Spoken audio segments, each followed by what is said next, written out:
Hello everyone, welcome to aspiration তরফ থেকে আমি সুশান্ত ঘোষ তোমাদের সকলকে ভিডিওতে স্বাগত জানাই। আজকে আমাদের আলোচ্য বিষয় হলো রিসেন্টলি দেখা গেছে যে এসএসসি সিজিএল 2019-এর টায়ার 2 এর আনসার কি রিলিজ করেছে। সেই আনসার কি সার্ভে অ্যানালাইসিস করে দেখা গেছে যে 15 নভেম্বর 2019-এর যে টায়ার 2 পরীক্ষা হয়েছে সেই শিফটের পরীক্ষার কোয়ান্ট সেকশনটা যথেষ্ট ডিফিকাল্ট এসেছে, এটা সবাই বলছে। কিন্তু প্রকৃতপক্ষে যদি দেখা যায় যে এই শিফটের এক্সাম কতটা ডিফিকাল্ট, সেটা ক্যান্ডিডেটরা যতটা বলছে ততটাও কিন্তু ডিফিকাল্ট নয়। কারণ আমি নিজে অ্যানালাইসিস করে দেখেছি যে কোয়েশ্চেনগুলো অ্যাপারেন্টলি ডিফিকাল্ট মনে হলেও এক্সাম হলে অ্যাকচুয়ালি যদি কারোর প্রিপারেশন ভালো থাকে সেই কোয়েশ্চেনগুলোকে অতটা ডিফিকাল্ট মনে করবে না। তার কারণ কি, যদি প্রিপারেশন সেই লেভেলের করা থাকে তাহলে সেই রেসপেক্টে কখনোই তোমাদের ওই কোয়েশ্চেনগুলোকে ডিফিকাল্ট মনে হবে না। তো চলো দেখে নেওয়া যাক কোয়েশ্চেনগুলো যে এটা কতটাই ডিফিকাল্ট। আমি চ্যালেঞ্জ করে বলতে পারি যে একটা কোয়েশ্চেন ছাড়া হার্ডলি 2 থেকে 3টে কোয়েশ্চেন ছাড়া বাকি সব কোয়েশ্চেনই করার মতো, আর সেটা এতটাই ডুয়েবল যে কারোর যদি প্রিপারেশন ভালো থাকে সে উইদিন 30 to 40 সেকেন্ডসের মধ্যে লেন্থি কোয়েশ্চেন হলেও করতে পারবে। কিন্তু যার অ্যাপ্রোচ তোমাদের সঠিকভাবে জানা নেই বলে তোমরা সেটাকে অ্যাপ্লাই করতে পারো না। আজকের ভিডিওটা তাদের জন্য খুবই হেল্পফুল হবে যারা রিসেন্টলি শুরু করেছো প্রিপারেশন, বুঝতে পারছো না যে কোন অঙ্ক কতটা তাড়াতাড়ি করতে কতটা সময় লাগতে পারে। তো তাদের জন্য এটা খুবই হেল্পফুল হবে। যারা মনে করছো যে 15 নভেম্বর এক্সাম দিয়েও আমি ঠিকমতো ভালোভাবে অ্যাটেম্প্ট করতে পারিনি কোয়েশ্চেন, টাইম ঠিকভাবে ম্যানেজ করতে পারিনি, তাদের জন্য এই ভিডিওটা খুবই হেল্পফুল হবে। তো চলো কোয়েশ্চেনগুলো একে একে দেখে নেওয়া যাক। তো দেখো প্রথম কোয়েশ্চেনটা কি বলেছে। এই কোয়েশ্চেনটা অনেকেই বলছে যে প্রথম অঙ্কটাই তারা নাকি এই অঙ্কটা ফেস করেছে। তো এই অঙ্কটার মধ্যে আমি এমন কি জানি না, সবাই বলছে যে 3 থেকে 4 মিনিট ওয়েস্ট হয়েছে এই অঙ্কটা করতে গিয়ে। আমি অঙ্কটা তেমন কিছু খুঁজে পাচ্ছি না, হার্ডলি 5 থেকে 7 সেকেন্ড মতো সময় লাগবে এই অঙ্কটা করতে গেলে। দেখো কোয়েশ্চেন অনুযায়ী কি বলেছে, এবিসি ট্রায়াঙ্গেলের অ্যাঙ্গেল এ হলো 90 ডিগ্রি। তো অ্যাঙ্গেল এখানে আমি 90 ডিগ্রি দিলাম, আর বিসি হলো অপর দুটো কোণ। বলছে angle bisector of A meets BC at D আর DE perpendicular to AC। D perpendicular to AC করলাম। AB বলেছে 10 সেন্টিমিটার আর AC বলেছে 15 সেন্টিমিটার। এখন আমি জানি যে অ্যাঙ্গেল বাইসেক্টরের রুল হলো যে অ্যাঙ্গেল থেকে আমি অ্যাঙ্গেল বাইসেক্টরটা ড্র করছি অপর সাইডটাকে ঠিক সেই রেশিওতেই ভাগ করবে যে রেশিওতে কিনা অ্যাডজাসেন্ট সাইড দুটো রয়েছে। অ্যাডজাসেন্ট সাইড যদি A আর B সেন্টিমিটার হয়ে থাকে তাহলে এই সাইড আর এই সাইডের লেন্থের রেশিও হবে A/B। তাহলে আমি বলতে পারবো যে CD/DB লেন্থ রেশিও হবে 15:10। তার মানে কত, 3:2। তাহলে সিডির ভ্যালু যদি 3 হয়ে থাকে, ডিবির ভ্যালু হলো 2। তাহলে বিসি এর ভ্যালু কত হবে, 3 + 2 5 ইউনিট।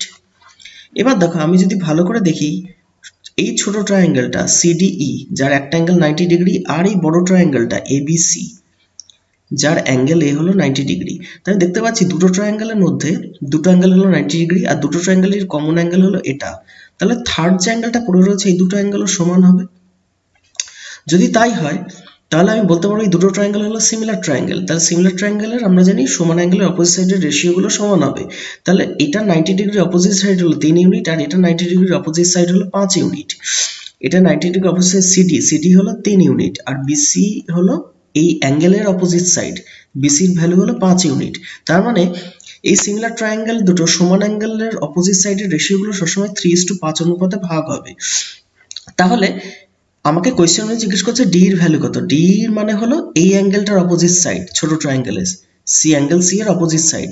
তো অ্যাঙ্গেল সি এর ছোট ট্রায়াঙ্গেলের জন্য অপোজিট সাইড হলো ডিই আর বড় ট্রায়াঙ্গেলে এই অ্যাঙ্গেলটার অপোজিট সাইড হলো এবি।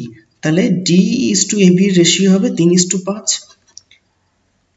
তার মানে বলতে পারি 5 এর অ্যাকচুয়ালি ভ্যালু কত, 10 ইউনিট। আমাকে কোয়েশ্চেন অনুযায়ী 3 ইউনিটের ভ্যালু বের করতে হবে। তাহলে 5 ইউনিটের ভ্যালু যদি 10 হয়ে থাকে, 1 ইউনিটের ভ্যালু হলো 2। তাহলে 3 ইউনিটের ভ্যালু কত হবে, 3 দুগুণে 6। তাহলে 6 সেন্টিমিটার হবে হলো কারেক্ট আনসার। চলে যাচ্ছি পরের কোয়েশ্চেনে বলেছে যে A can do a piece of work in 15 days, B is 25% more efficient than A।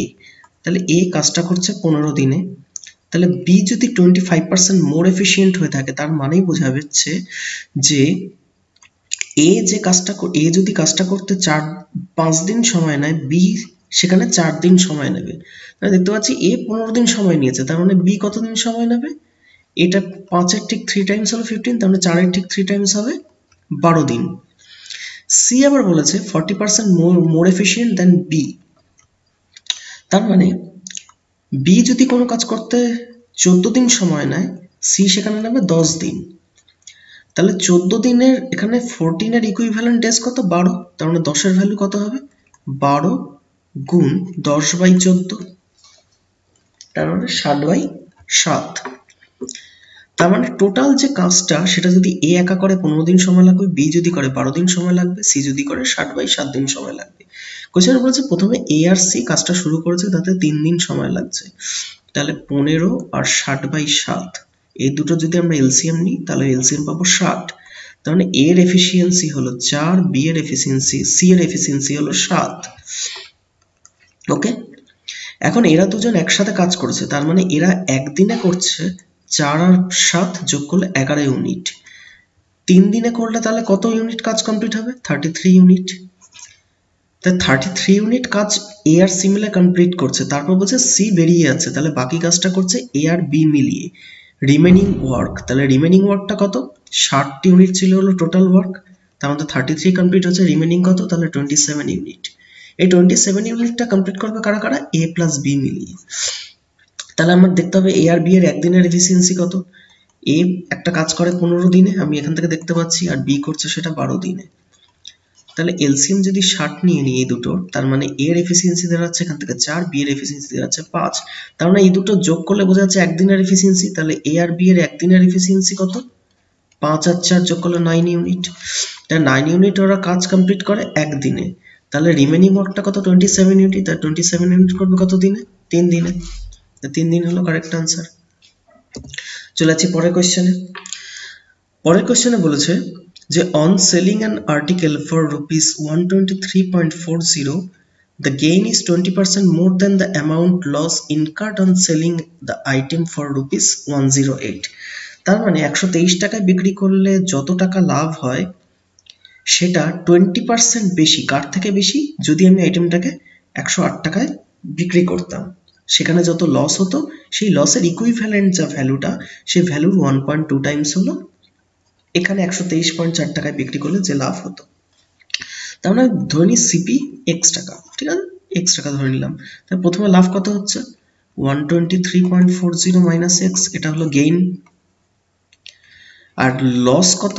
যদি আমি 108 টাকায় বিক্রি করতাম, সিপি থেকে বাদ দিতে হবে, এটা লস। তাহলে গেইন বাই লসের রেশিও কোয়েশ্চেন অনুযায়ী বলেছে কি 20% বেশি। 20% মানে হলো 1/5। তার মানে 20% বেশি হলে কত হবে? রেশিওটা 6/5 হয়ে যাবে। তাহলে এই দুটোর রেশিও হলো 6/5। তা 6/5 হলে আমি দেখে নিই অ্যাকচুয়াল সিপির ভ্যালুটা কত এখানে ক্যালকুলেশন করে।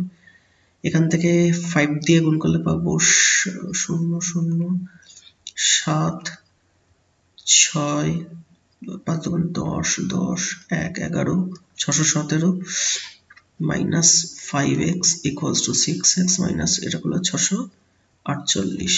তাহলে 11x ইকুয়ালস টু পাবো 617 প্লাস 648 যোগ করলে 11, 15, 6 আর এখান থেকে 6 করলে 12। তাহলে x এর ভ্যালু কত হচ্ছে? যদি কাটি এখান থেকে 1, এখান থেকে 116 মানে 1, আর এখান থেকে 5, তাহলে 115 টাকা হলো কস্ট প্রাইস। এবার বলছে যদি আইটেমটাকে আমি 120.75 টাকায় বিক্রি করতাম তাহলে গেইন আর লস কত হতো? গেইন বা লস কত হতো? তাহলে বোঝা যাচ্ছে এটা গেইন হবে, কারণ কস্ট প্রাইসের থেকে বেশি দামে বিক্রি করছি। তাহলে গেইন কত? 120 মাইনাস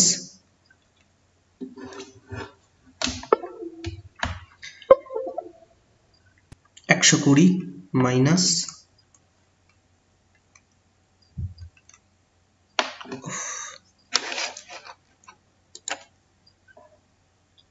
120 মাইনাস 115, 120.75 মাইনাস 115, তার মানে এটা আছে 5.75 গেইন। এই গেইনটা কত টাকার উপর হচ্ছে? 115 টাকার উপর। তার মানে 5.75, তাহলে গেইন পার্সেন্টেজ কত? 5.75 ডিভাইড বাই 115 মাল্টিপ্লাইড বাই 100। তাই এটা যদি শূন্য কেটে দেওয়া তাহলে এটা হয়ে যায় 575 বাই 115, ভাগ করলে আসবে 5, তাহলে 5% হলো গেইন। পরের কোশ্চেনে যাচ্ছি। দেখো এই অঙ্কটা হলো, আমি তোমাদের যখন অ্যালজেব্রা পড়িয়েছিলাম সেই অ্যালজেব্রার মধ্যে আমি এই প্যাটার্নটা ডিসকাস করেছিলাম, এটাকে বলা হয় ল্যাডার প্যাটার্ন। ল্যাডার প্যাটার্ন এটা আমি ডিসকাস করেছিলাম।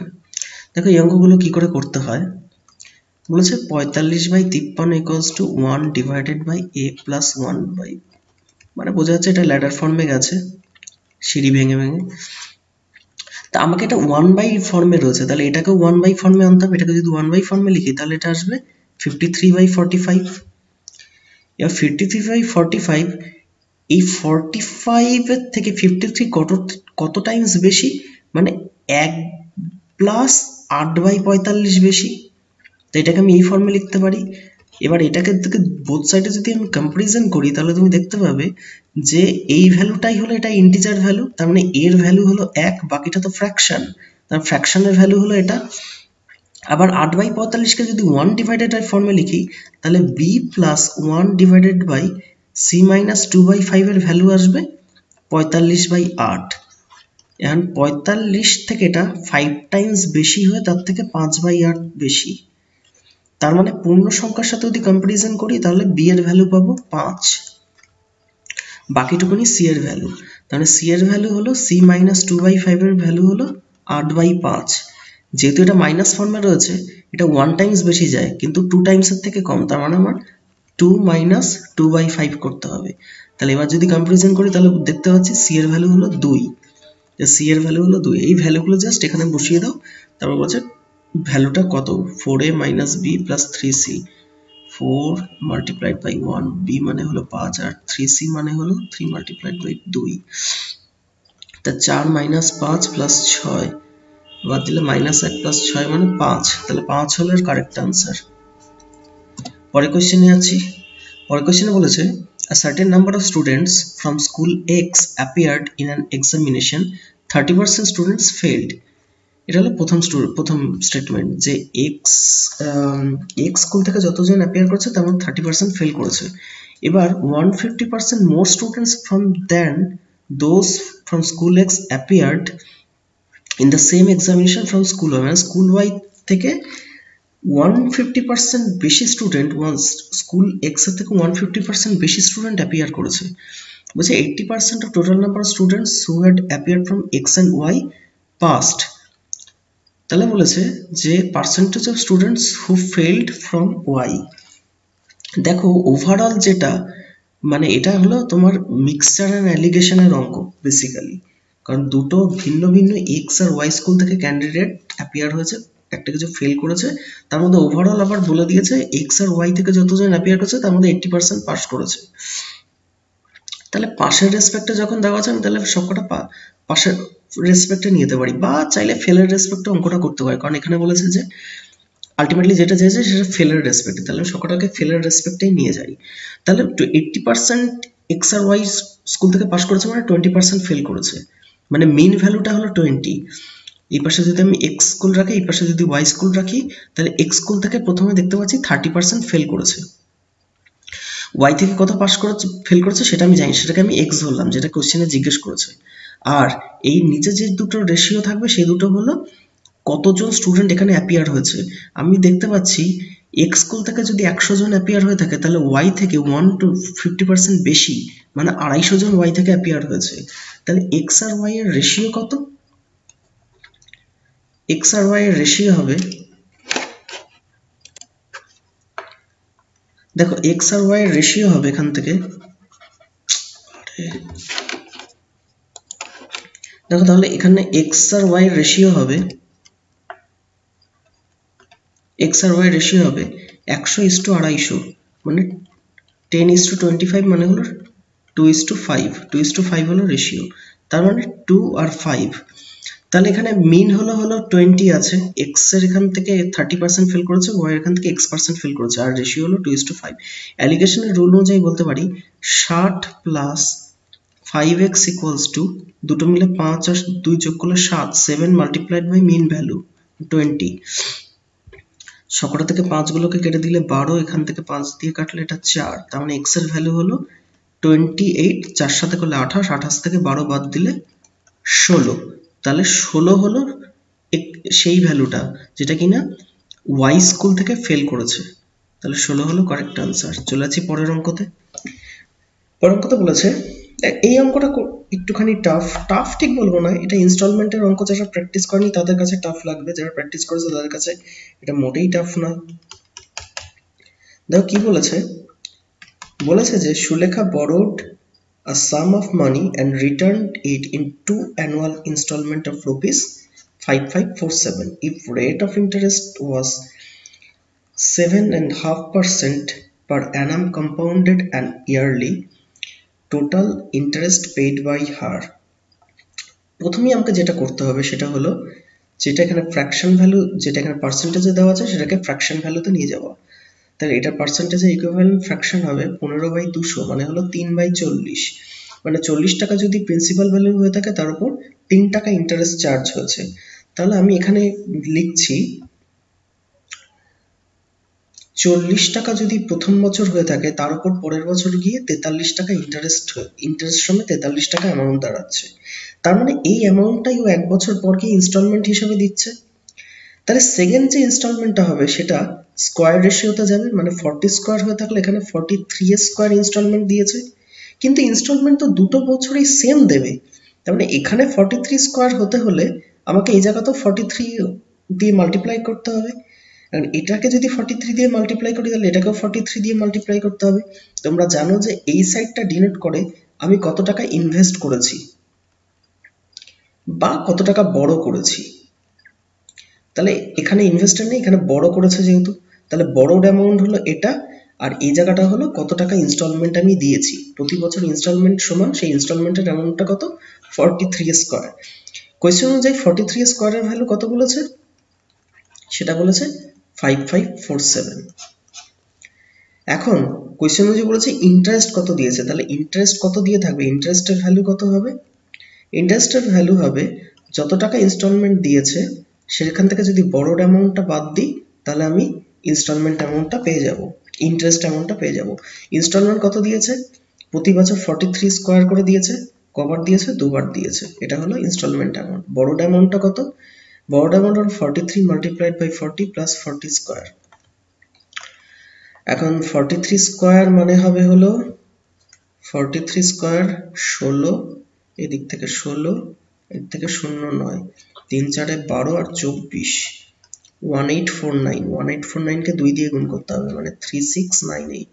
এটা হলো ইনস্টলমেন্ট অ্যামাউন্ট। আর বড় অ্যামাউন্টটা কত, 40 কমন নিলাম, 40 কমন নিলে 40 এর সাথে 43 যোগ করলে 83, 83 কে 4 দিয়ে গুণ করলে 3320, তার মানে এখান থেকে 3320 বাদ দিতে হবে, বাদ দিলে পড়ে থাকবে 873, 378 হলো ইন্টারেস্ট ভ্যালু। তাহলে 43 স্কোয়ারের ইকুইভ্যালেন্ট ভ্যালু হলো 5547, আমাকে বের করতে হবে 378 এর ভ্যালুটা কত। তাহলে এখান থেকে দেখে নিই একের ভ্যালু কত হবে, 5547 ডিভাইডেড বাই 43, 43 গেলে 1, 12 124, 2 অবধি যাবে 24, আর এখান থেকে 16 মানে 38, 387, 9 টাইমস যাবে, আবার এটাকে এটা দিয়ে কাটলে 3, তার মানে একের ভ্যালু হলো 3 ইউনিট।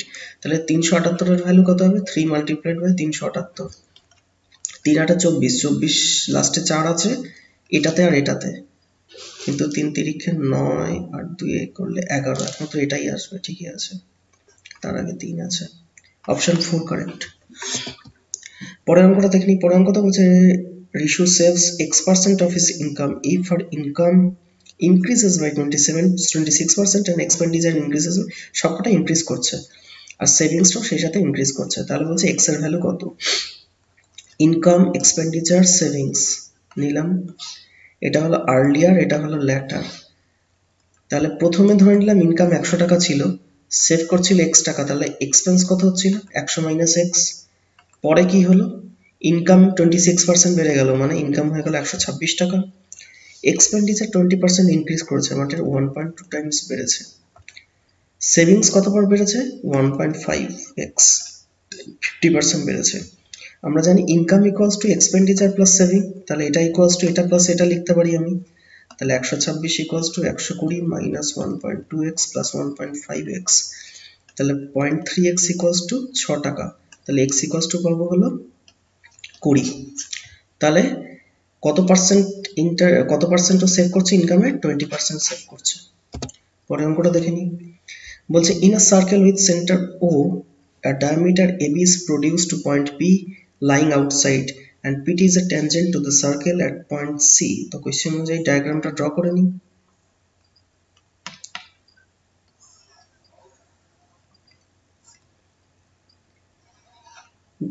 ডায়ামিটার AB, O হলো সেন্টার, P থেকে একটা ট্যানজেন্ট গেছে PT, যেটা কিনা সার্কেলকে C পয়েন্টে টাচ করেছে। এটা হচ্ছে BPT, এই অ্যাঙ্গেলটা হলো 36 ডিগ্রি। তাহলে BCP এর ভ্যালু কত? এই অ্যাঙ্গেলটার ভ্যালু কত? ফার্স্টে আমার কাজ হবে এই দুটোকে জয়েন করে দাও। এই দুটোকে যদি জয়েন করে দিই তাহলে আমি বলতে পারবো যে এই অ্যাঙ্গেলটা 90 ডিগ্রি, কারণ কি অর্ধবৃত্তস্থ কোণ। এটা যেহেতু ডায়ামিটার, এটা অর্ধবৃত্তস্থ কোণ হয়ে যাচ্ছে। এখন সার্কেলের যদি অল্টারনেট প্রপার্টি অ্যাঙ্গেল অ্যাপ্লাই করা যায়, তাহলে এই অ্যাঙ্গেলটাকে যদি থিটা ধরি তাহলে এই অ্যাঙ্গেলটাও থিটাই হবে। এটা অল্টারনেট অ্যাঙ্গেল থিওরেম সার্কেলের। এখন এটা যদি থিটা হয়ে থাকে তাহলে এই অ্যাঙ্গেলটা কত হবে? অবশ্যই 90 ডিগ্রি মাইনাস থিটা। এখন এই অ্যাঙ্গেলটা দেখতে পাচ্ছি এই বিসিপি ত্রিভুজের দুটো ইন্টারনাল অ্যাঙ্গেলের সমষ্টি। তাহলে 90 মাইনাস থিটা হয়ে যাবে হলো এই দুটো ইন্টারনাল অ্যাঙ্গেল থিটা 36 এর সমষ্টি। তাহলে 2 থিটার ভ্যালু কত হচ্ছে? 90 ডিগ্রি মাইনাস 36 ডিগ্রি মানে হলো 54 ডিগ্রি। তা থিটার ভ্যালু কত? 27 ডিগ্রি। তা 27 হলো correct answer. Option 4 correct answer. চলে যাচ্ছি পরের অঙ্কতে। এই অঙ্কটা হলো খুবই ভালো অঙ্ক। এই অঙ্কটা সবাই বলছে এক্সাম হলে করতে পারেনি। আমি তো বললাম 2-3টা অঙ্ক আছে যে অঙ্কগুলো আমি দেখেছি একটু ডিফিকাল্ট নয়, ওটা প্রপার প্রসেস না জানা থাকলে করা যাবে না। এটা হলো তাদের মধ্যে একটা অঙ্ক। দেখো এই অঙ্কটা কি বলেছে, বেসিক্যালি দুভাবে করা যায়। আমি মেথড 1টা ফার্স্টে বলবো, তারপর মেথড 2। তো মেথড 1-এ দেখো কিভাবে এই অঙ্কগুলো করতে হয়। ফার্স্টে বলেছে যে 3, 7 আর 11 দিয়ে ডিভিজিবল 5 ডিজিট নাম্বার। তাহলে 3, 7, 11 তিনটেই হলো প্রাইম নাম্বার। তার মানে আমি ওভাবে ব্রেক করতে পারবো না। যদি গুণ করে দিই তাহলে গুণ করলে পাবো 3 multiplied by 7 multiplied by 11, তার মানে 21 multiplied by 11 মানে হলো 231। তার মানে ওই নাম্বারটা 231 দিয়ে ডিভিজিবল হবে। এই যে 5 ডিজিট যে নাম্বারটা আছে সেই 5 ডিজিট নাম্বারটা 231 দিয়ে ডিভিজিবল। 231 একটা বড় নাম্বার। এই বড় নাম্বার দিয়ে যদি আমি 5 ডিজিট যে কোনো নাম্বারকে ডিভিজিবল করি তাহলে দেখো আমি আমি চেষ্টা করছি 535 দিয়ে ম্যাক্সিমাম যে 535 দিয়ে 5 ডিজিট নাম্বারটা ম্যাক্সিমাম ভ্যালু হতে পারে সেটা কত হতে পারে? 53599। এটা হলো ম্যাক্সিমাম ভ্যালু হতে পারে। তা আমি এটা কাজ করি না, আমি 231 দিয়ে এই 53599 কে ডিভাইড করে দিই। তারপর যে রিমাইন্ডার ভ্যালুটা পাবো সেটা যদি আমি বাদ দিয়ে দিই এটা থেকে, তাহলে আমি বলতে পারবো যে এটাই 3, 7, 11 দিয়ে ডিভিজিবল হবে।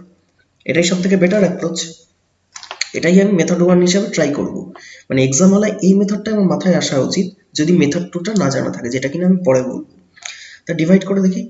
2 দিয়ে আসছে 462, 462 এখান থেকে করলে আসবে 7, 9 নামাচ্ছি, অফকোর্স এটা 3 দিয়ে যাবে, 4, 6, 9, 3, 6 নামালাম, এখান থেকে আসবে হলো 4, এখান থেকে আসছে না 4, আর এখান থেকে আসবে 9, আবার এটা 2 দিয়ে যাবে, তাহলে 2 দিয়ে করলে আসবে 462। আবার দেখো 7 রিমাইন্ডার হিসেবে থাকছে। তো 7 রিমাইন্ডার হিসেবে থাকছে মানে 53599 থেকে যদি আমি 7 বাদ দিই মানে 53592, সেই নাম্বারটা অবশ্যই 231 দিয়ে ডিভিজিবল হচ্ছে, মানে নাম্বারটা অবশ্যই 3, 7 আর 11 দিয়ে ডিভিজিবল। তাহলে আমার কাছে সেই নাম্বারটা, তাহলে 535 AB দিয়ে যেটা রিপ্রেজেন্ট করছি সেটাই হলো এই নাম্বারটা 53592। তার মানে এর ভ্যালু হলো 9 আর বি এর ভ্যালু হলো 2। এবার জাস্ট ভ্যালুগুলো এখানে পুট করে দাও। a square minus B square plus ab, a square হলো 9 স্কয়ার, b স্কয়ার হলো 2 স্কয়ার, আর 9 দুগুণে হলো 18। তার মানে 81, 9 স্কয়ার হলো 81, 81 এর সাথে 14 যোগ মানে হলো 95 হলো কারেক্ট আনসার। এটা গেল মেথড 1। আর মেথড 2, মেথড 2 তে একবার বলে দিই। মেথড 2 তে বলছে দেখো 3 7 11, 3টাকে যদি আলাদা করি তাহলে 7 মাল্টিপ্লাইড বাই 11 মানে হলো 77। 3 এর সাথে 77। 77 এর একটা প্রপার্টি হলো 77 দিয়ে যদি আমি 6 ডিজিট কোনো নাম্বারকে ডিভাইড করি তাহলে সেই 6 ডিজিট নাম্বারের প্রথম 3টে ডিজিট থেকে সেকেন্ড 3টে ডিজিট অথবা সেকেন্ড 3টে ডিজিট থেকে প্রথম 3টে ডিজিট ডিভাইড বিয়োগ করি তাহলে সেই বিয়োগফলগুলো অবশ্যই 77 এর মাল্টিপল হবে। তার মানে আমাকে এই 5 ডিজিট নাম্বারটাকে 6 ডিজিট নাম্বারে চেঞ্জ করতে হবে। 535 AB কে তারপর আমাকে লিখতে হবে 0535 AB, এই ফর্মে লিখতে হবে। 5 ডিজিট নাম্বারকে আমি 6 ডিজিট হিসেবে রিপ্রেজেন্ট করলাম। তার মানে প্রথম 3টে ডিজিট কার দাঁড়াচ্ছে কত 053, লাস্ট 3টে ডিজিট 5AB। তার মানে আমাকে সেকেন্ড 3টে ডিজিট থেকে প্রথম 3টে ডিজিট বাদ দিতে হবে। বাদ দিলে এই যে বিয়োগফলটা, এই বিয়োগফলটা 77 এর মাল্টিপল হবে। তাহলে আমাকে দেখতে হবে যে 77 কে কত দিয়ে গুণ করলে সে গুণফলের ভ্যালুটা 500 ধারে কাছে থাকে, বা 500 ধারে কাছে নয়, মানে 500 ঘরে থাকে। তো আমি দেখতে পাচ্ছি 77 কে যদি আমি 7 দিয়ে গুণ করি তাহলে সেটা 500 ঘরে চলে যায়। 7 7 49, আর এদিক থেকে হলো 7 7 49, 539, এটা 500 ঘরে চলে গেল। তার মানে 5AB যে নাম্বারটা 5AB মাইনাস 53, সেই ভ্যালুটা অবশ্যই 539, 77 এর মাল্টিপল হতে হবে। 539 77 এর মাল্টিপল হতে হবে। তাহলে 5AB এর ভ্যালু কত 539 এর সাথে 53 যোগ 53 প্লাস 539 কত যোগ করলে আসবে 592। তার মানে এইখান থেকে বোঝা যাচ্ছে a এর ভ্যালু হচ্ছে 9 আর b এর ভ্যালু হচ্ছে 2। তার মানে জাস্ট ভ্যালু পুট করে দাও, সে একই ভাবে তোমার 95 আসলো, কারণ তখন এসেছিল a এর ভ্যালু 9 আর b এর ভ্যালু 2। তো এই গেল দুটো অ্যাপ্রোচ, তোমরা যে কোনো একটাতে করতে পারো। মেথড 2 টা হয়তো নাই জানা থাকতে পারে, কিন্তু এক্সাম হলে মেথড 1 টা অবশ্যই ফার্স্ট অ্যাপ্রোচ হিসেবে করা উচিত। চলে যাচ্ছি পরের কোশ্চেনে। পরের কোশ্চেনে বলেছে যে 1062, 1134 and 1182 are divided by greatest number x. Remainder in each case is Y. তার মানে রিমাইন্ডারটা প্রতি ক্ষেত্রে সেম। এরকম টাইপের অঙ্কতে কি করি, যে তিনটে ডিভিডেন্ড আছে সেগুলোকে আমরা একে অপরের সাথে বিয়োগ করি, আর বিয়োগ ফলের যে এইচসিএফ ভ্যালু সেটাই হলো কত দিয়ে আমরা ভাগ করছি, মানে ডিভিশন ভ্যালুটা। তাই আমি বিয়োগ করি 1134 থেকে 1062, বাদ দিলে আসবে 72। আবার 1182 থেকে যদি 1134 বাদ দিই আসবে হলো 48। আবার 1182 থেকে যদি 1062 বাদ দিই আসবে হলো 120। তার মানে আমাকে এই 72, 48 আর 120 এইচসিএফ নিতে হবে। এই তিনটার এইচসিএফ স্পষ্টই আমি বুঝতে পারছি কত হচ্ছে 24। তার মানে x এর ভ্যালু হলো 24। এবার এই 24 দিয়ে যদি আমি তিনটে নাম্বারের মধ্যে যে কোনো একটা নাম্বার যদি ডিভাইড করি তাতে যা রিমাইন্ডার থাকবে সেই রিমাইন্ডার প্রতি ক্ষেত্রেই সেম হবে। 24 কে আমি প্রথম নাম্বার দিয়ে ডিভাইড করি 1062 দিয়ে, এটা 4 বার যাচ্ছে 96, এখানে 10 আসছে, এখান থেকে 2, তার মানে এটাও 4 বার যাবে 96, রিমাইন্ডার পড়ে থাকছে 6। তার মানে এই রিমাইন্ডারই হলো এই y এর ভ্যালু। y এর ভ্যালু হলো 6। কোশ্চেনে বলেছে x মাইনাস y এর ভ্যালু কত, x এর ভ্যালু হলো 24, y এর ভ্যালু হলো 6, তার 18 হলো কারেক্ট আনসার। পরের কোশ্চেন দেখে নিই। পরের কোশ্চেন বলেছে in a circle with centre O, BC is a chord, points D and A are on the circle on opposite side of BC such that angle DBC হলো 28 degree আর BD equals to DC। তো দেখি অঙ্কটা করে। BC হলো একটা যে কোনো একটা কর্ড, সেন্টার হলো O, এক পাশে ঠিক BC এর সেন্টারের অপোজিট একদিকে থাকবে হলো D আর একদিকে থাকবে হলো A, কোশ্চেন অনুযায়ী বলেছে। আর DBC হলো এই অ্যাঙ্গেলটা হলো 28 ডিগ্রি। আবার বলেছে BD equals to DC, তার মানে এই অ্যাঙ্গেলটা 28 ডিগ্রি হবে। দুটো বাহু সমান সমদ্বিবাহু ত্রিভুজ, দুটো উল্টো দিকের কোণগুলো সমান হবে। তাহলে এই অ্যাঙ্গেলটা কত হবে? দুটো মিলে হলো 56, তাহলে এই অ্যাঙ্গেলটা হবে 180 ডিগ্রি মাইনাস 56। তাহলে এই অ্যাঙ্গেলটা কত হবে? আমরা জানি এটা একটা বৃত্তস্থ চতুর্ভুজ, বৃত্তস্থ চতুর্ভুজের অপোজিট অ্যাঙ্গেলের সমষ্টিগুলো আমরা জানি 180 ডিগ্রি হয়, তাহলে এই অ্যাঙ্গেলটা অবশ্যই হবে 56 ডিগ্রি। আর কোশ্চেন বলছে বিওসির ভ্যালু কত? তাহলে বিওসির ভ্যালু হচ্ছে, দেখো এখানে যে অ্যাঙ্গেলটা এটা হলো বৃত্তস্থ কোণ আর এটা হলো পরিধিস্থ কোণ। আমরা জানি বৃত্তস্থ কোণ পরিধিস্থ কোণের দ্বিগুণ হয়, তাহলে পরিধিস্থ কোণ 56 ডিগ্রি, বৃত্তস্থ কোণ কত হবে? 2 টাইমস অফ 56 ডিগ্রি মানে 112 ডিগ্রি। তাহলে এটা হলো কারেক্ট অ্যান্সার। পরের অঙ্ক দেখে নিই। পরের অঙ্কতে বলেছে 3/8 of the number of students are girls and rest are boys। তার মানে এখান থেকেই বোঝা যাচ্ছে যে 3/8 অংশ হলো গার্লস আর বাকিটা মানে 5/8 অংশ হলো বয়েজ। তার মানে গার্লস আর বয়েজ আর গার্লস এর রেশিও কত? 3:5, sorry 5:3। 1/3 of the number of boys, দেখো এখানে আমি ফার্স্টে করছি টোটাল দুটো যোগ করে পাচ্ছি 8, আবার 1/3 নিতে হচ্ছে, তার মানে টোটাল যদি 8 আর 3 এর মাল্টিপল 24 নিতে পারি তাহলে আমি কোনো ফ্র্যাকশন ভ্যালু পাবো না। এই অঙ্কগুলো করার নিয়মই হলো এইভাবে বড় ভ্যালুটা নিয়ে নেওয়া, যাতে কিনা আমার হিসাবে সুবিধা হয়। তো 1/3 of the number of boys are below 10 years of age and 2/3 of the number of girls are below 10 years. The number of students whose age are 10 or more is 260। দেখো যে ভ্যালুটা বলেছে সেটা কিন্তু 10-এর থেকে বেশি, তার মানে টোটাল নাম্বার অফ স্টুডেন্টস ধরছি 24। ফার্স্টে আমি ব্রেক করে নিচ্ছি, এরা 5:3 অনুপাতে ভাগ হচ্ছে, তার মানে 15 জন হলো বয়েজ, এখানে বয়েজ আর এখানে গার্লস, 15 জন হলো বয়েজ, বাকিটা হলো গার্লস হলো 9 জন, 5:3 অনুপাতে ভাগ হয়েছে। তার মধ্যে 1/3 হলো বিলো 10 ইয়ার্স, তার মানে 2/3 হলো অ্যাবাভ 10 ইয়ার্স, তাহলে 15 এর 2/3 কত? 10 জন। আবার 2/3 of the number of girls হলো below 10 years, তার মানে 1/3 of the girls হলো above 10 years, তাহলে এর 1/3 কত? 3 জন। এখন এরা সবাই 10 জন আর এই 3 জন এরা সবাই হলো more than 10 years of age, তার মানে টোটাল 13 জন হলো 10-এর থেকে বেশি বছরের স্টুডেন্ট। এই সংখ্যাটা কোশ্চেন হয়েছে কত বলেছে? 260 জন। তো বলছে নাম্বার অফ বয়েজ কত? নাম্বার অফ বয়েজ কত ধরেছি? 15, তাহলে 15 এর ভ্যালু কত? দেখেই বোঝা যাচ্ছে একের ভ্যালু তাহলে হবে 20, তাহলে 15 এর ভ্যালু হবে 15 মাল্টিপ্লাইড বাই 20 মানে 300 জন। 300 হলো কারেক্ট আনসার। পরের অঙ্কটা দেখে নিই। পরের অঙ্কতে বলেছে A can do 20% of a work in 4 days, B can do 33.13% of the same work in 10 days।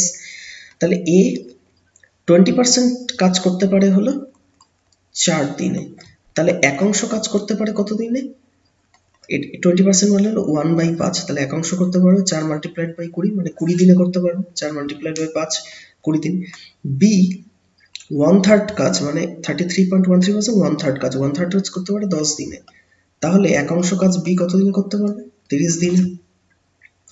Working together for 9 days, they work together for 9 days। আচ্ছা ভালো কথা, এ 20 দিনে করছে আর বি করছে 30 দিনে টোটাল কাজটা, তাহলে এলসিএম যদি নিই 60, তাহলে এর এফিসিয়েন্সি 2 আর 3 এর এফিসিয়েন্সি হলো 2, তাহলে একদিনে ওরা কাজ করছে কত? 3 আর 2 5 ইউনিট, তাহলে 9 দিনে ওরা কত ইউনিট কাজ করবে? 9 মাল্টিপ্লাইড বাই 5 মানে 45 ইউনিট, তাহলে 45 ইউনিট ওরা একদিনে কাজ করছে, এই 9 দিনে কাজ করছে, তাহলে কত অংশ কাজ পড়ে, কতটা কাজ পড়ে রয়েছে? 15 ইউনিট কাজ পড়ে রয়েছে।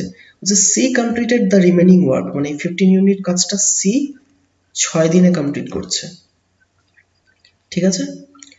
এই 15 ইউনিট কাজটা মানে সি পুরো কাজটা মানে 60 ইউনিট যে কাজটা ছিল 60 ইউনিট কাজটা কত দিনে কমপ্লিট করবে?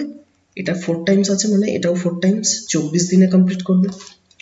কিন্তু কোশ্চেনে যেটা জিজ্ঞেস করেছে পুরো কাজটা না, 75% অফ দ্য সেম ওয়ার্ক, 60 এর 75% হচ্ছে 45 ইউনিট, তার মানে সি 45 ইউনিট কাজ, এটা 15 এর 3 টাইমস, তার মানে এটাও 6 এর 3 টাইমস হয়ে যাবে। 45 ইউনিট কাজ কত দিনে কমপ্লিট করবে? 6 মাল্টিপ্লাইড বাই 3 মানে হলো 18 দিনে কাজটা কমপ্লিট করবে সি। তাহলে সি 18 দিনে কাজটা কমপ্লিট করছে। এবার আমি দেখতে চাইছি বি আর সি একসাথে করেছে, বি পুরো কাজটা কমপ্লিট করছে কত দিনে? 30 দিনে। তাহলে 75% কাজ কত দিনে কমপ্লিট করবে, মানে এর 3/4 মানে 90/4 দিনে। তাহলে আলটিমেটলি যেটা দাঁড়ালো বি 90/4 দিনে করছে, সি করছে 18 দিনে। দুটোর যদি এলসিএম নিয়ে নিই 90, এর এফিসিয়েন্সি দাঁড়াবে 4, এর এফিসিয়েন্সি দাঁড়াবে 5। তার মানে এই যে 75% যে কাজটা, সেই 75% কাজের হিসেবে দেখা যাচ্ছে একদিনের এফিসিয়েন্সি হলো 9 ইউনিট, আমাকে কাজ করতে হবে 90 ইউনিট কাজ। তাহলে 90 ইউনিট কাজ করবে কত দিনে, 90/9 মানে 10 দিনে করবে, 10 ডেজে। তা 10 ডেজ হলো correct answer, 75% of the work. পরের অঙ্ক দেখি, পরের অঙ্ক বলেছে a certain sum amounts to 15,500 in 2 years at 12% per annum simple interest. The same sum will amount to what in 1.5 years at 10% per annum if the interest is compounded half yearly. এটাও হলো আরেকটা lengthy অঙ্ক। আমি যে অঙ্কগুলো 2-3টা অঙ্ক কথা বলছি তার মধ্যে এটা হলো আরেকটা অঙ্ক যেটা কিনা লেন্দি, কিন্তু অ্যাপ্রোচ জানা থাকলে এটা লেন্দি মনে হবে না। দেখো আমি ধরে নিলাম প্রিন্সিপাল হলো 100, তাহলে আমি বলতে পারি যে 2 বছরে 12% পার অ্যানাম রেট অফ ইন্টারেস্টে সিম্পল ইন্টারেস্টে ইন্টারেস্টের ভ্যালু হবে 12 দুগুণে 24 টাকা হবে ইন্টারেস্ট ভ্যালু। তার মানে আমি বলতে পারি অ্যামাউন্ট 2 বছর পর দাঁড়াবে 100 + 24 মানে 124 টাকা দাঁড়াবে 2 বছর পর অ্যামাউন্ট। কিন্তু অ্যামাউন্ট কোশ্চেনে কত বলেছে 15,500, তার মানে 124 এর ইকুইভ্যালেন্ট ভ্যালু কত 15,500। ওকে, এটা গেল সিম্পল ইন্টারেস্টে। কিন্তু বলছে এর যে প্রিন্সিপাল ভ্যালু মানে 124 এর ইকুইভ্যালেন্ট করে যে আমরা 15,500 কোশ্চেনে বলে দেওয়া আছে, সেটা 100 যে ইকুইভ্যালেন্ট দাঁড়াবে মানে অরিজিনাল যে প্রিন্সিপাল ভ্যালুটা, সেটা 1.5 বছরে 10% পার অ্যানাম কম্পাউন্ড ইন্টারেস্টে, কিন্তু ইন্টারেস্টটা কম্পাউন্ডেড হচ্ছে হাফ ইয়ারলি। তার মানে আমি বলতে পারি 5% পার অ্যানামে 3 বছরে কত রেট অফ ইন্টারেস্ট দাঁড়াবে, ইকুইভ্যালেন্ট রেট অফ ইন্টারেস্টটা কত হবে। আমি কিছুদিন আগে তোমাদের একটা ডকুমেন্ট প্রোভাইড করেছিলাম, যে ডকুমেন্টের ভেতর আমি দেখিয়েছিলাম একটা টেবিল করে। এটা হলো সেই টেবিলটা। দেখো 3 বছরে 5% রেট অফ ইন্টারেস্টে তোমাকে যদি 3 বছরে দেওয়া হয় তাহলে এর ইকুইভ্যালেন্ট 2 ডিজিট অবধি, কারণ এখানে 2 ডেসিমাল নিয়েছি। অ্যাকচুয়ালি 5% রেট অফ ইন্টারেস্টে 3 বছরে ইকুইভ্যালেন্ট রেট অফ ইন্টারেস্ট দাঁড়ায় 15.7625। এখন এটা কি করে আসে, প্রথম এটাকে নিতে হবে 2 বছরে, 5 + 5 মাল্টিপ্লাইড বাই 5 × 5/100, মানে 5% করে আমরা যদি 2 বছরে ইকুইভ্যালেন্ট রেট অফ ইন্টারেস্টটা ক্যালকুলেট করি তাহলে সেটা আসবে 10.25। তারপর এর সাথে আবার নেক্সট বছরের মানে থার্ড ইয়ারের ইন্টারেস্টটা যোগ করতে হবে। থার্ড ইয়ার ইন্টারেস্ট কত, আবার 5, আবার এটার সাথেই 10.25 এর সাথেই 5 গুণ হবে ডিভাইডেড বাই 100। এটা তোমরা হিসাব করলে পাবে 15.7625%।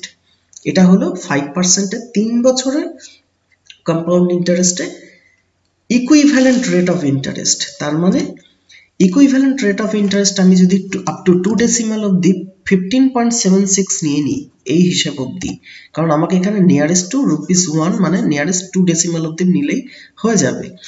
তার মানে এটা যেটা দাঁড়াবে 15.76 3 বছরে, যদি আমি 100 টাকা ইন্টারেস্ট ধরি তার উপর 100 টাকা যদি আমি প্রিন্সিপাল ধরি তার উপর 5% করে 3 বছরে ইকুইভ্যালেন্ট ইন্টারেস্ট দাঁড়াবে 15.76 টাকা। তার মানে অ্যামাউন্ট কত হচ্ছে 115.76 টাকা। তার মানে আমাকে আলটিমেটলি এই যে 100 এর ভ্যালু এটা ক্যালকুলেট করারই দরকার নেই। 124 এর ভ্যালু কোশ্চেন অনুযায়ী 15,500, আমাকে বের করতে হবে 115.76 এর ভ্যালু কত, এটা বের করতে পারলেই হয়ে গেল। তাহলে এই অনুযায়ী আমি দেখি একের ভ্যালু কত হয়। দেখি এখানে একের ভ্যালু না, ডিরেক্টরি ভ্যালু বের করি। 15,500 ডিভাইডেড বাই 124 মাল্টিপ্লাইড বাই 115.76। এখন এটাকে যদি কাটি, ফার্স্ট যদি 31 দিয়ে কাটি 4, এখানে আসছে 5, 500, এটা আসছে 125। 125 কে গুণ করতে হবে 115.76 দিয়ে। এই ক্যালকুলেশনটা একটুখানি লেন্দি হতে পারে এই অঙ্কটার জন্য, কিন্তু তোমরা যদি শুধুমাত্র 115 কে 125 দিয়ে গুণ করো তাহলেই দেখতে পাবে যে 14,325 এর ভ্যালু 25 মতো আসবে এই ভ্যালুটা, যেটা কিনা অপশন 4 তো হবেই না, 13,000 আসছে, এটা 15,000 এর বেশি হয়ে যাচ্ছে। 360 হবে না, তার কারণ কি 325 তো যাচ্ছেই, তার সাথে 0.76 আছে, এটা কিনা 125 দিয়ে গুণ হবে, তা 360 হবে না। অবশ্যই এই ভ্যালুটা 360 এর থেকে 14,360 এর থেকে বেশি হবে, কিন্তু দেখবে 15,000 অব্দিও যাচ্ছে না। এটা তোমাদের একটুখানি ম্যানুয়ালি ক্যালকুলেট করতেই হবে, কারণ এটা ক্যালকুলেশনেরই অঙ্ক, যেহেতু এটা অ্যাপ্রক্সিমেশনের অঙ্ক, তোমাদের একটু ক্যালকুলেট করেই দেখতে হবে। কিন্তু কেউ যদি অ্যাপ্রক্সিমেশন ক্যালকুলেশনটা করতে যায় তাহলে দেখতে পাবে যে ফোর্থ অপশন এলিমিনেট হয়ে যাচ্ছে, থার্ড অপশন এলিমিনেট হয়েছে, কারণ 14,325 হলো এই দুটোরই গুণ করে ভ্যালু। তাহলে বাকি তো 325 থেকে একটু তো বাড়াতে হবে, অ্যাটলিস্ট 400-র ওপর তো যাবেই, কিন্তু 15,000 অব্দি যাবে না, তার জন্য অপশন 2টাও এলিমিনেট হয়ে যাচ্ছে। এখন তো মনে হচ্ছে অপশন 1টা, এটাই হলো কারেক্ট আনসার। কেউ যদি ক্যালকুলেশন না করে শুধু অ্যাপ্রক্সিমেশন করতে যায় তাহলে সে অপশন 1টাই চুজ করতে পারবে। পরের অঙ্কতে চলে যাচ্ছি। How many kg of rice costing 42 rupees per kg should be mixed with 7.5 kg of rice costing 50 rupees per kg so that the selling mixture at 53.10 per kg there is a gain of 18%? মানে বলতে চাইছে যে আমি যদি 118 টাকা মানে 100 টাকা যদি আমি সিপি ধরে নিই আর বেচতে চাই যদি আমি 18% গেনে মানে 118 টাকা যদি বেচতে চাই, তাহলে এই 118-র কোশ্চেন অনুযায়ী ভ্যালু হলো 53.10। তাহলে সিপি কত, মানে 100 টাকা, 100-র ভ্যালু অ্যাকচুয়ালি কত, মানে আমি মিক্সারটাকে পার কেজি কত হিসাবে কিনেছি, দুটোকে যদি মিক্স করি তাহলে ইকুইভ্যালেন্ট কস্ট প্রাইসটা কত হয়, মানে 100-র ভ্যালুটা কত, 53.10 ডিভাইডেড বাই 118 মাল্টিপ্লাইড বাই 100, এটা হলো ইকুইভ্যালেন্ট দুটো মিক্সারের কস্টিং প্রাইসটা। এটা 2 দিয়ে কাটলে 59, 59কে এটা দিয়ে কাটলে আসবে 0.9, তার মানে হলো সরি এটা 50 আসবে, 50কে যদি এটা দিয়ে গুণ করি তাহলে 45। তার মিক্সারের ইকুইভ্যালেন্ট কস্ট প্রাইস হলো 45 টাকা। প্রথমটা হলো অ্যালিগেশন যদি আমি অ্যাপ্লাই করি তাহলে প্রথমটা আসছে হলো 42, পরেরটা 50 টাকা পার কেজি, মিক্সারটাকে আমি কিনছি হলো 45 টাকা পার কেজি হিসাবে। এটা থেকে এটা ইয়ে করলে 5:3, তার মানে মিক্সার দুটোকে আমি 5:3 অনুপাতে মেশাতে হবে। দ্বিতীয়টা অলরেডি আমার কাছে আছে 7.5 কেজি, 7.5 কেজি, তাহলে প্রথমটার কেজি কত, মানে 3-এর ভ্যালু যদি কোশ্চেন অনুযায়ী 7.5 হয়ে থাকে মানে 15/2, তাহলে 1-এর ভ্যালু হলো 5/2। কোশ্চেন অনুযায়ী আমাকে 5-এর ভ্যালু বের করতে হবে কত, 5 = 5 মাল্টিপ্লাইড বাই 5/2 মানে 25/2 ইকুয়ালস টু হলো 12.5 কেজি। কারণ 12.5 কেজি হলো প্রথম মিক্সারের ভলিউম মানে ওয়েটটা। অপশন 4 হলো কারেক্ট। পরের অঙ্কটা দেখে নি। পরের অঙ্কতে বলেছে যে তিনটে পজিটিভ নাম্বার XYZ কে আমি ডিভাইড করছি 31 দিয়ে, তাতে রিমাইন্ডার আসছে 17, 24 আর 27। তাহলে 4x এই যে ভ্যালুটা দিয়েছে এটাকেও যদি আমি 31 দিয়ে ডিভাইড করি তাহলে রিমাইন্ডার কত হবে, এটা কিছুই না, এই যে রিমাইন্ডার ভ্যালুগুলো আছে এগুলোকে দিয়ে মাল্টিপ্লাই করে দাও। 2 মাল্টিপ্লাইড y কে করলে আসতো 24 আর z কে করলে আসতো 3 মাল্টিপ্লাইড বাই 27, এটাকে 31 দিয়ে ডিভাইড করতে হবে। এর যা রিমাইন্ডার আসবে সেটাই হলো এই টোটাল নাম্বারের রিমাইন্ডারটা কত, এটা 68, এটা হলো 48 আর এটা হলো 81 ডিভাইডেড বাই 31। এটা বিয়োগ করলে আসে 20, 20 সাথে 81 যোগ করলে 101, 101কে 31 দিয়ে ভাগ করলে রিমাইন্ডার কত আসে 93 অবধি যায়, তার মানে 8 পড়ে থাকে, তাহলে 8 হলো রিমাইন্ডার। পরের কোশ্চেনটা দেখে নিই। পরের কোশ্চেনে বলেছে যে ডি আর ই হলো mid points of side BC and AC respectively, AD হলো 10.8 আর BE হলো 14.4, AD and BE intersect at G at right angle, then the area in centimeter square of triangle ABC. Triangle ABC বলেই দিয়েছে যে median কি কি আছে, AD R BE, এরা দুটো রাইট অ্যাঙ্গেলে মিট করছে। দেখো মিডিয়ানগুলো আমরা জানি 2:1 অনুপাতে ইন্টারসেক্ট করে, তা টোটাল মিডিয়ানটার ভ্যালু BE এর ভ্যালু কত দিয়েছে 14.4, তার মানে 2:1 অনুপাতে ভাগ করা মানে 3 টোটালটা 3 ইউনিট, তা 3 ইউনিটের ভ্যালু হলো 14.4। তাহলে আমাকে যদি এইটুকুনি দেখতে হয় বিই অবধি, তাহলে বি মানে 2 ইউনিটের ভ্যালু কত হবে? 9.6। তাহলে এটা হলো 9.6। আবার এডি বলেছে হলো 10.8। তার মানে একইভাবে এটাও 2:1 মতে ভাগ করছে, 3 এর ভ্যালু হলো 10.8। তাহলে এডি যতটুকু আমাকে এই যে এজি অবধি যেটা নিতে হবে, এজি মানে 2 ইউনিট, সেটার ভ্যালু কত আসবে? 7.2। এটা হলো 7.2। দেখো একটা জিনিস, এই কোয়েশ্চেনটা অনেক ইজি করে দিয়েছে এখানে রাইট অ্যাঙ্গেল বলে। এখানে যদি তোমাদের শুধুমাত্র এবির ভ্যালুটা বলে দিত, এবির ভ্যালু যদি কিছু একটা দেওয়া থাকতো, সেটা কত দেওয়া দেখো তো, তোমাদেরকে আমি হিসাব করে বলছি। দেখো কত হতে পারে এবির ভ্যালুটা। এটা এ, আমি ফিগারটাকে আলাদা করে ড্র করছি, এ বি জি, এটা হলো 90 ডিগ্রি। এটা 90 ডিগ্রি আমি জানি না, ধরো কোয়েশ্চেনে বলে দেয়নি, আমাকে এবির ভ্যালুটা বলে দিচ্ছে। এটা হলো 7.2, এটা হলো 9.6। দেখো কমন এখানে কি কি আছে, 2.4 দিয়ে যদি আমি এটাকে ডিভাইড করি, তাহলে এটা আসে 3 ইউনিট, এটা আসে হলো 4 ইউনিট।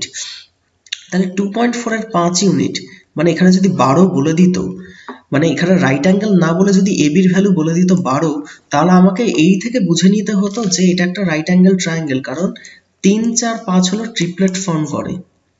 তা ট্রিপলেট ফর্ম করলে এই জায়গাটা 90 ডিগ্রি অ্যাঙ্গেল তৈরি হবে। এবার আমরা জানি যে মিডিয়ান গুলো দিয়ে যে ট্রায়াঙ্গেলটা তৈরি হচ্ছে, সেটার 3 টাইমস হবে হলো অরিজিনাল ট্রায়াঙ্গেলের এরিয়া। তাহলে যেহেতু এখানে কোশ্চেন বলেই দিয়েছে রাইট অ্যাঙ্গেল ট্রায়াঙ্গেলে মিট করছে, তার মানে ট্রায়াঙ্গেল এবিজি এর এরিয়া হবে হলো হাফ ইন্টু ভূমি ইন্টু উচ্চতা। ভূমি কত? 9.6, উচ্চতা কত? 7.2। তাহলে এবিসি এর এরিয়া কত? এটারই 3 টাইমস, এটাই ঠিক 3 টাইমস, মানে half multiplied by 10, 9.6 into 7.2 into 3, এটাকে আসলে 4.8। এবার দেখো 4 সাথে 28, 28কে 3 দিয়ে গুণ করছি, মানে 84 এখানেই হয়ে যাচ্ছে। এখানে কোনো অপশনে 84 থেকে বড় নয়, একমাত্র অপশন 1টাই হলো 84 থেকে বড়। তার থেকেও বড় কথা, তোমরা যদি ইউনিট ডিজিটটা দেখো, 8 দুগুণে 16, 16 থেকে 16কে 3 দিয়ে, মানে লাস্টে ইউনিট ডিজিট 0.8ই আসছে। এখানে 0.8 আর কোথাও নেই, একমাত্র অপশন 1এই আছে। চোখ বুঝে অপশন 1 হলো কারেক্ট আনসার। পরের কোশ্চেনে যাচ্ছি।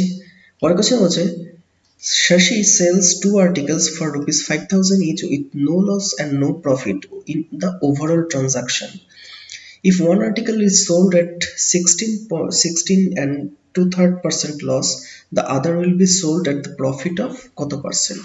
তো এই জাতীয় অঙ্কগুলো তো আমার দেখারই দরকার নেই কত দামে বিক্রি করছে না কত দামে কিনেছে, যেহেতু দুটো আর্টিকেলই আমাকে লস পার্সেন্টেজ আর প্রফিট পার্সেন্টেজ জিজ্ঞেস করছে, আর ওভারঅল প্রফিট আর লস পার্সেন্টেজটাও নো লস নো প্রফিটে আছে। তাহলে এই জাতীয় অঙ্কগুলোতে আমাকে যেটা করতে হবে, এখানে দিতে হবে সিপি, এখানে দিতে হবে এসপি, এখানে আইটেম 1, এখানে আইটেম 2। তো প্রথমটার দেখো কি বলেছে, যে আমি 16.23% আমি লসে বিক্রি করেছি। এটার যদি ফ্র্যাকশন ভ্যালু করা হয় 1/6 আসে। তার মানে বোঝা যাচ্ছে সিপি যদি হয়ে থাকে 6 টাকা, তার মানে 5 টাকাতে প্রথম আইটেমটা বিক্রি করেছি। কিন্তু দুটোর আমি সেলিং প্রাইসও সেম, তার মানে সেকেন্ড আইটেমের সেলিং প্রাইস 5 টাকাই হতে হবে, যেহেতু প্রথম আইটেমের সেলিং প্রাইস 5 টাকা। আবার কোশ্চেন আরেকটা কন্ডিশন হলো, ওভারঅল ট্রানজাকশনের প্রফিট এন্ড লস হলো নো প্রফিট লো লস। তার মানে আমি দেখতে পাচ্ছি টোটাল সেলিং প্রাইস আসছে 10 টাকা, তার মানে টোটাল কস্ট প্রাইসও 10 টাকাই হওয়া উচিত। তার মানে 6 এর সাথে কত যোগ করলে 10 টাকা আসবে? 4 টাকা যোগ করলে। তাহলে সেকেন্ডটার ক্ষেত্রে, সেকেন্ড ট্রানজাকশনের ক্ষেত্রে, সেকেন্ড আইটেমের ট্রানজাকশনের ক্ষেত্রে আমি দেখতে পাচ্ছি কস্ট প্রাইস 4 টাকা, সেলিং প্রাইস হলো 5 টাকা। তার মানে প্রফিট হয়েছে কত? 1 টাকা। 1 টাকা প্রফিট হয়েছে। তার মানে প্রফিট পার্সেন্টেজ হচ্ছে কত? 1/4 ইন্টু 100%, মানে হলো 25% হলো প্রফিট। অপশন 1টা হলো কারেক্ট। পরের কোশ্চেনে যাই। দেখো এই জাতীয় কোশ্চেনে এর আগে তোমাদের আমি একবার ভিডিও সলিউশন দিয়েছিলাম। আমার পুরোপুরি এটা করারই দরকার নেই। এই জাতীয় অঙ্কগুলোতে দেখতে হবে প্রথম থেকে সেকেন্ডটা কত বড় আর থার্ডের থেকে ফোর্থটা কত বড়।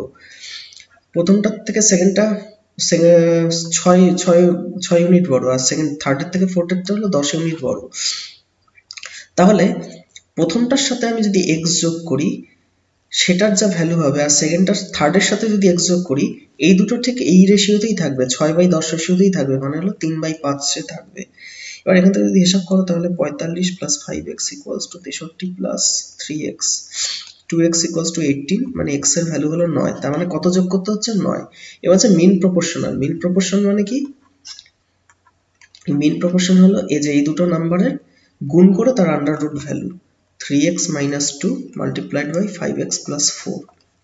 এবার x এর ভ্যালু জাস্ট এখানে পুট করে দাও, 3 নং 27 থেকে 2 বাদ দেবো মানে 25, আর এখান থেকে 5 নং 45 এর সাথে 4 যোগ করুন 49, 5 মাল্টিপ্লাইড বাই 7 মানে হলো 35, তাহলে 35 হলো কারেক্ট আনসার।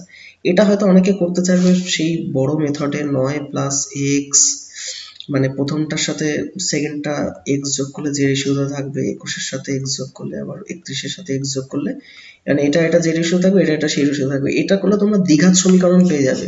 দ্বিঘাত সমীকরণে ইকুয়েশন সলভ করতে গেলে তোমার আরো 7-8 সেকেন্ড ওয়েস্ট হবে।